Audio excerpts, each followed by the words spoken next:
Welcome to the Property Couch, where each week you get to listen to two of Australia's leading property experts as they share with you the insider's guide to property investing. All right, folks, you're on the Property Couch, the insider's guide to property investing. I'm Bryce, co-host of Location Australia on Foxtel's Lifestyle Channel, and he's Ben Kingsley, the chair of the Property Investment Professionals of Australia and the Property Investment Advisor of the Year. How are you, mate? G'day, mate. How are you? Good, thanks. Good to see our sitting Prime Minister lasted for a week. It's good. A whole week, I know. We're talking about who the next one's going to be. So that's Scott Morrison, isn't it? No doubt. But, mate, we talked a couple, maybe 5-10 podcasts ago, how we spent some time in Adelaide. Yes. And we were lucky enough to travel around with arguably the Prince of Adelaide, who knows everything about property over there.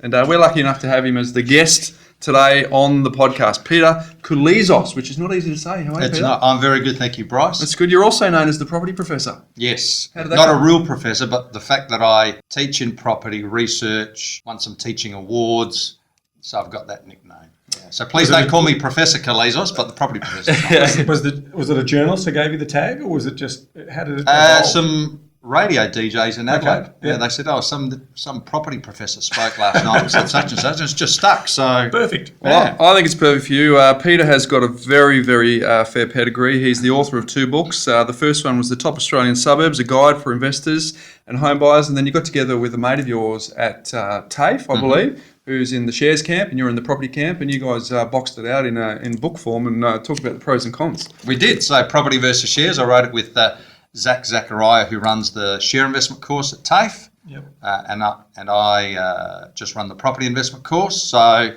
yeah, as you say, we boxed it out in the book. Who won? You have to read the book.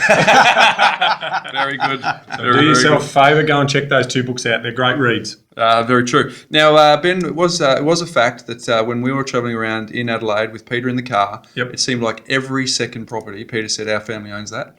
Our family owns that. So it's fair to say that he's got some experience. Well He's got some experience, but also through generations. So we're pretty keen.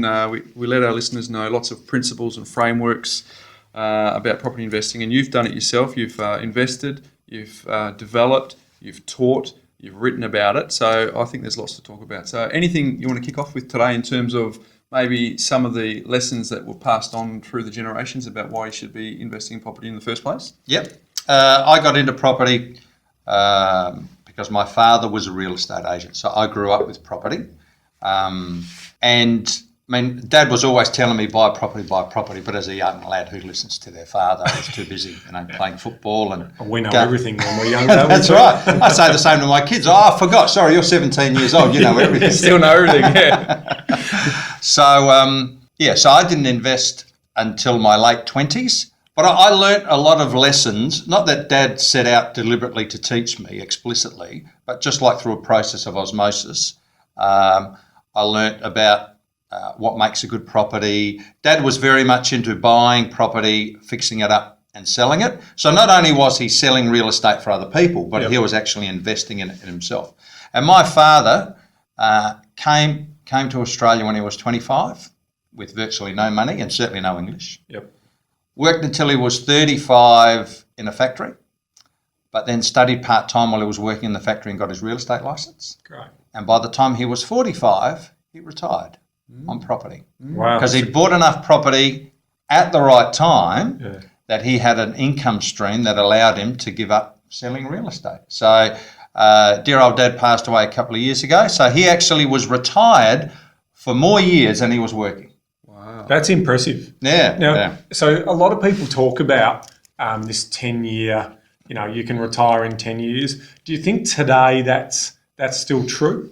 In a low inflation, low interest rate environment, we are going to find it harder to do. Having said that, Sydney has increased 70% in the last 8 years.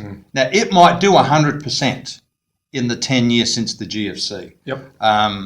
So that's yet to be seen, but it was certainly a lot easier, Ben, during the 70s and the 80s when we had double-digit inflation and double-digit interest rates and property was, zooming ahead. And off a low base. Yeah, that's right. Whereas it's easy to get a compounding nature on $100,000 to $200,000, but 1 million to 2 million debts involved in that. So I'm not a believer of that. And obviously we've spoken about, you're in it for the long term. Yep. If you're going to be a passive investor, invest for the long term. Mm-hmm. Yeah. No, I agree. So you mentioned your dad passive. Was that all investing in Adelaide? Yes. Dad was also very much into holiday homes. So we had a number of holiday homes in some very lovely coastal locations. So it wasn't just Adelaide, but it was in holiday locations close to Adelaide, like Victor Harbour, on the York Peninsula. We had a hobby farm on the Fleurieu Peninsula as well. Mm-hmm. Yeah. And so that sort of flies in the face of, if you talk about a lot of sentiment around Adelaide, it'd be fair to say that the majority of sentiment is not to be investing in Adelaide unless you live there. But your dad's a living example of that it can be done. And it'd be fair to say that your portfolio is largely South Australian based. So what do you say to the people who say that there's no money to be made in Adelaide? Well, I mean, if you do the stats, you'll see that Adelaide, Brisbane and Melbourne for the last 12 years have performed for about the same. They've grown, I think, 180% over 12 years. And even though all the talk at the moment is about Sydney, Sydney's been the worst performing capital city over the last 12 years.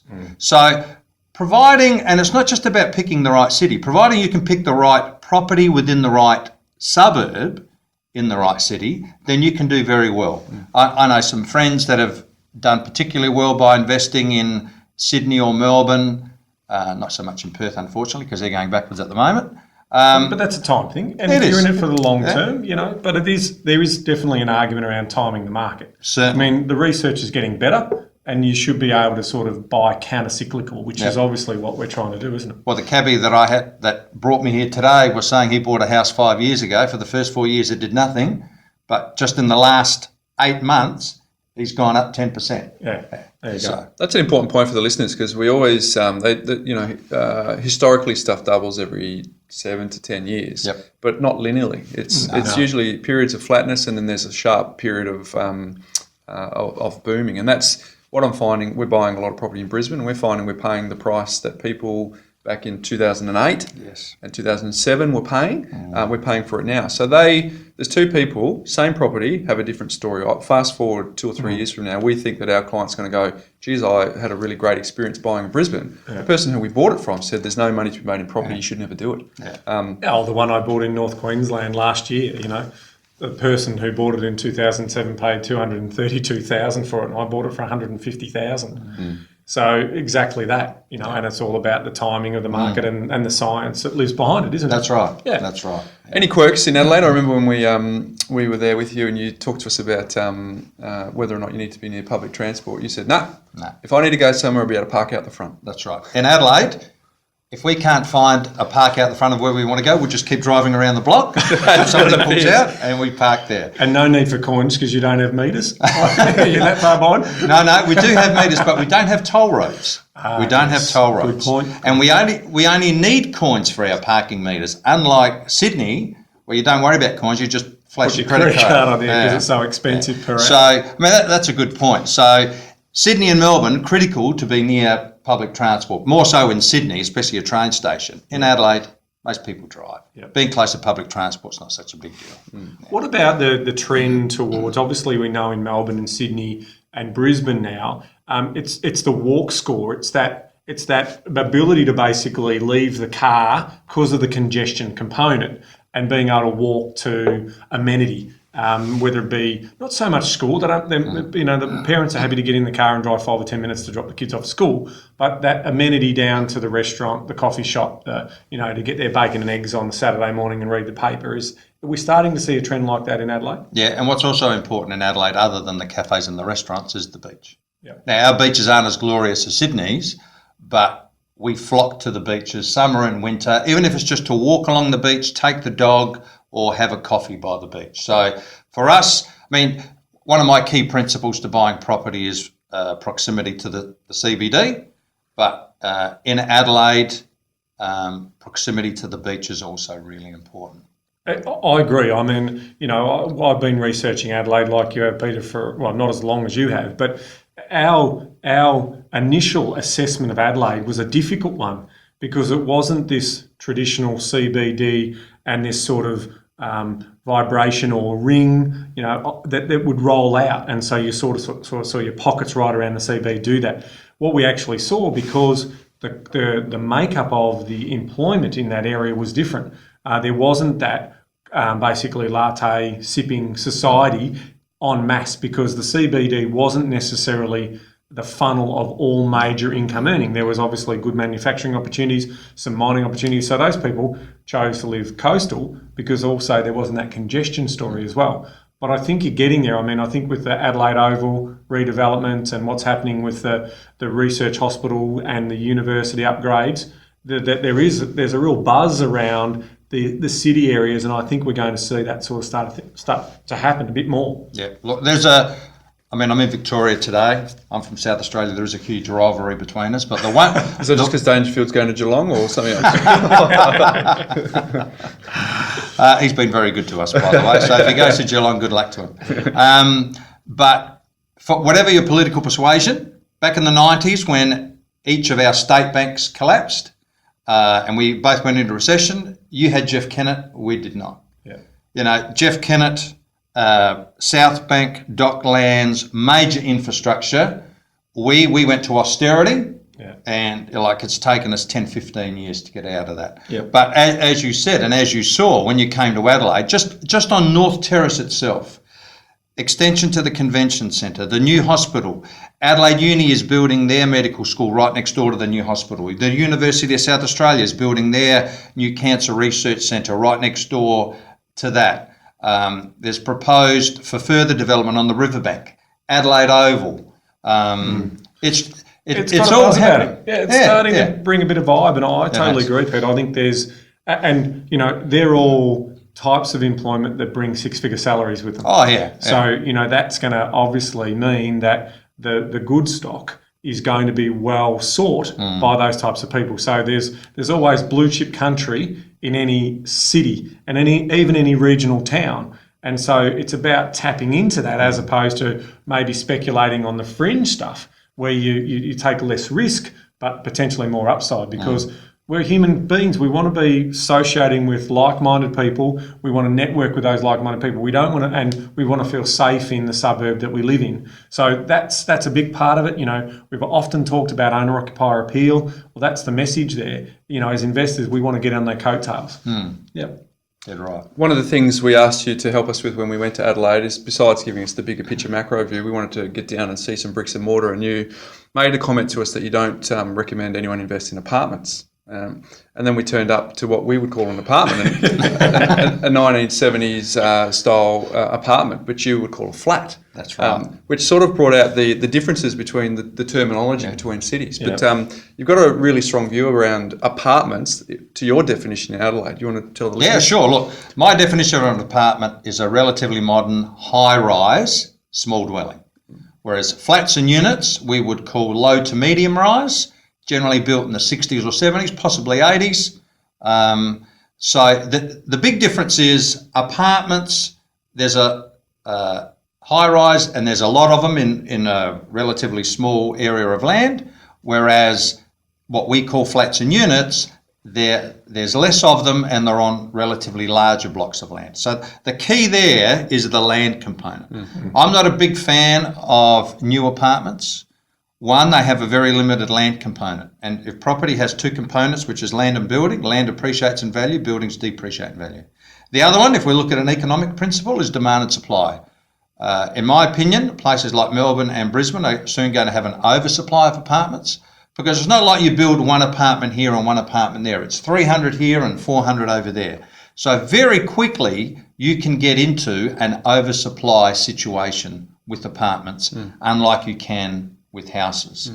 So we've got an oversupply issue, a limited land component, and in particular brand new. Just like a brand new car, people will pay top dollar when it's brand new. But next year or the year after, it's not brand new anymore. So what you'll find and I've done the research not just in Adelaide but all over the country, traditionally people that have to sell within the first 5 or 6 years of purchasing a brand new apartment have to sell it for less than what they paid for. So, and that's not a good strategy if you're looking to invest in property and create wealth. I could go on, because then we've got high body corporate fees. You know, even though you're on the ground floor, you're still paying for the lift that everybody else uses. Or you don't use the gym, but your tenant does, so you're going to pay for the maintenance of that. And the spa and the sauna and the swimming pool, yeah. Because the sting in the tail is also the interest that you're paying. So even though you might have really strong depreciation, everyone thinks, oh, great, I'll go and buy this for a depreciation outcome. But the reality is when you sell it, that's added back. It is. Into your capital costs. So people don't realise that even if there has been a small amount of appreciation, you're going to pay tax on that. So depreciation is great from a cash flow point of view, and it's brilliant if you can hold the property indefinitely. But if you've got to turn these things over, you get big sting in the tail in terms of the interest cost. That's the big one for me. And then the grand one is the opportunity cost. I was in that property for 5 years, it did nothing. And then I hear these great stories of someone who's bought something down the road and doubled their money. So it comes back to, again, listeners, it comes back to asset selection and being smart about it. I think it's a good point for the listeners. What Peter said, we've said it in various forms previously, but it's 6 to 7 years to go back to break even. And I always say, if people put that in context, if they make a decision to invest for the first time when they're, say, 41, and then 7 years down the track they're 48, they realise they break even. They can't get those years back. And the closer they are to 50, the more risk the less risk that they want to take on. So challenging to get that lesson learned in hindsight, because I always think that the most dangerous part of the market to get your information from is the brand new section. Yep. That's where most of the press and most of the people who have got silver tongues tend The to... spruikers? We can call them that, can't Yeah, we? yeah, we've done a podcast on spruikers. Yeah. So Pete, what are some of the principles or golden rules that you've invested by, and that you've learnt over your journey? Yep. For me, location is the key. Yep. Never compromise on location. Even if you're looking to buy, fix up and sell, people will still pay a premium for location. Yep. So if you're in the eastern suburbs of Melbourne or Sydney or Adelaide or coastal suburbs of Sydney or Perth, people will pay a premium because of its location. And the reason why it's so important in property is because you can never change location. You can change the size of the house, you can change the look of the property.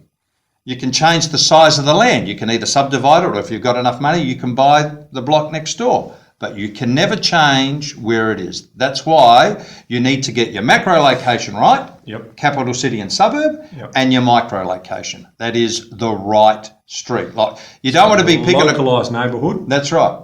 Street. You don't want to be picking a great suburb, but then buy on the main road. A residential property. Commercial property is a different story. So for me, never compromise on a location. So based on that, can I throw something here? A TV show called Location Australia. Do you reckon that might catch on? I reckon you might have something there, Bryce. Very good. What else you got for us? Value in real estate's in the land. As I said earlier, land is made up of two components, land and building. If I can give it a simple example that I would give in class, you've got the option to spend $500,000. So you can buy an older style house on a relatively large block, or you can buy a brand new apartment, right? So for $500,000, if you're going to buy the older property, even if the house wasn't on there, the land is still worth $450, let's imagine. But if you buy the brand new apartment, because it's on a relatively small allotment of land, that's only worth $100. Then because building high-rise is quite expensive, the building cost itself might be $300. So 100 plus 300 equals 500. Terrific. And No, you haven't done your maths. No, that's for the developer's profit and all the spruikers' profit. Sorry, my apologies. So that other 100,000 is in the developer's pocket. So if property appreciates in value, then if you bought the brand new apartment, you've only got $100,000 of your 500 appreciating in value. $300,000 is depreciating in value, and the other 100 is disappeared for good. Whereas if you would buy the older style property on a reasonable sized block, you've got 450 out of your 500,000 increasing in value, and only 50,000 is depreciating.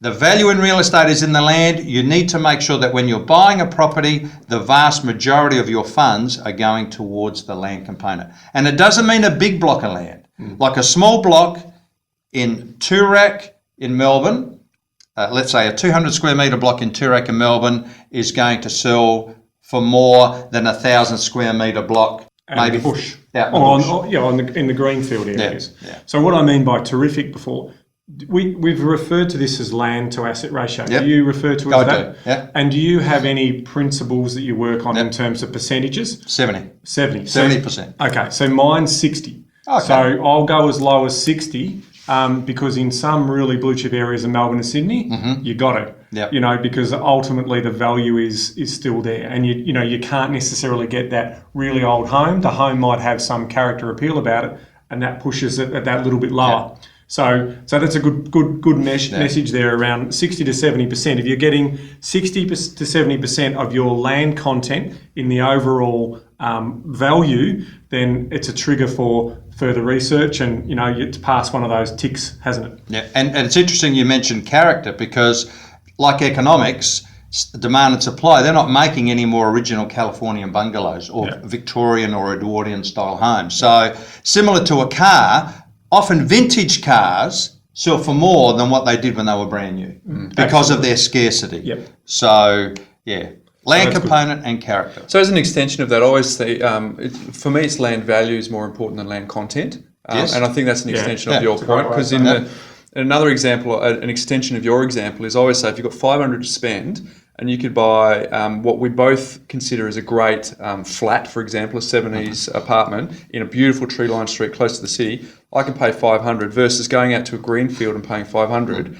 A large percentage of my 500 on the apartment is going towards the land component, and a small percentage is going towards the building versus the flip side. So I think that's a spot that a lot of investors can get around the wrong. They can actually misread what you say and say, Peter said I've got to buy land content, so therefore that's all it is. Yeah. It's land content in association with land value. Yep. Correct. So for townhouses, I'm 45. So anything between sort of 40 to 50 if I need to. And then on the older style flats or older style apartments, villas, whatever we want to call them, no less than 30.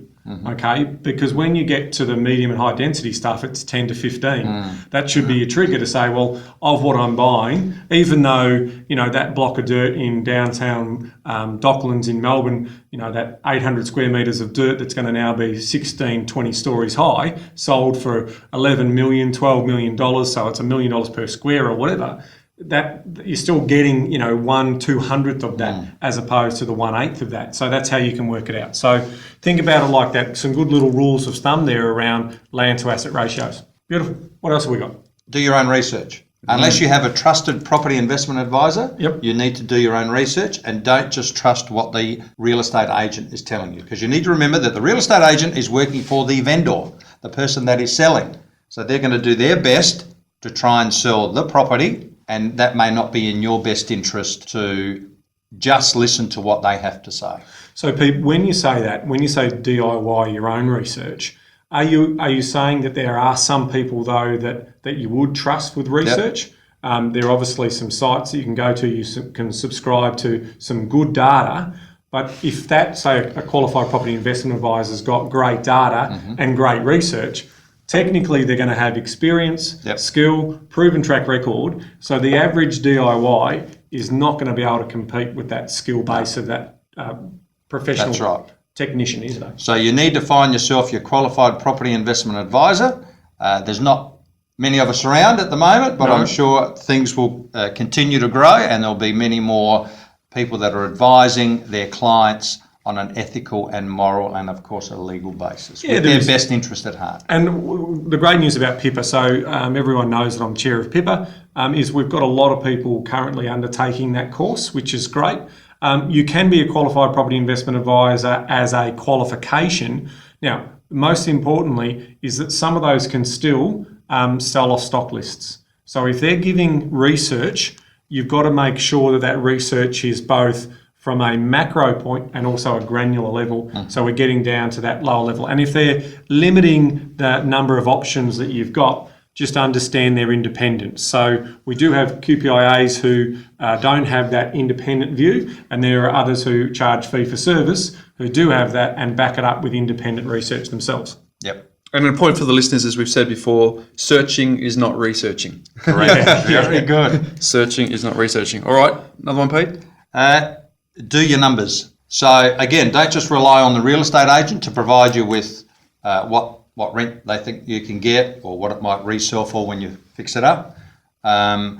either grab some data from your state's land titles office or RP data and get some real factual information to base your numbers on. But you don't just do one set of numbers. It's not, I'm going to buy it for this, I'm going to fix it up for that, and then I can sell it for this.